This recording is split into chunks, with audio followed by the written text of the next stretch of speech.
পুরস্কার পাওয়ার যোগ্য হয়, তবে 5টি পুরস্কার 4জন ছেলেকে কত উপায়ে দেওয়া যেতে পারে?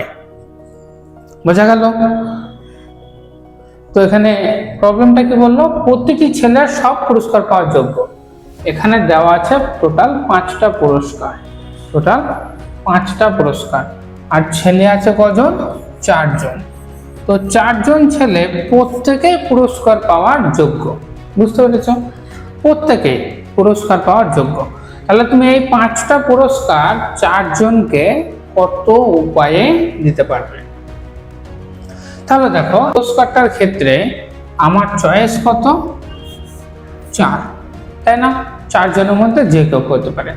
ঠিক সেম ওয়েতে আমাকে যেহেতু কোনো রেস্ট্রিকশন দেওয়া নাই যে একটা ছেলে একাধিক পুরস্কার পেতে পারে কি না পেতে পারে এই রিলেটেড, তাহলে আমি ধরেই নেব যে প্রত্যেকটা পুরস্কারই যে কেউ পেতে পারে। তাহলে সেম ওয়েতে এই পুরস্কারটার ক্ষেত্রেও তোমার চয়েস কত? 4টে। 4জনের মধ্যে যে কেউ পেতে পারে সম্মিলিতভাবে। তো এখানে দেওয়া আছে কি, একটা ঘটনা 4 প্রকারে, আরেকটা ঘটনা 4 প্রকারে, আরেকটি ঘটনা 4 প্রকারে, আরেকটি ঘটনা 4 এবং আরেকটি ঘটনা 4, অর্থাৎ 4 টু দা পাওয়ার 5 প্রকারে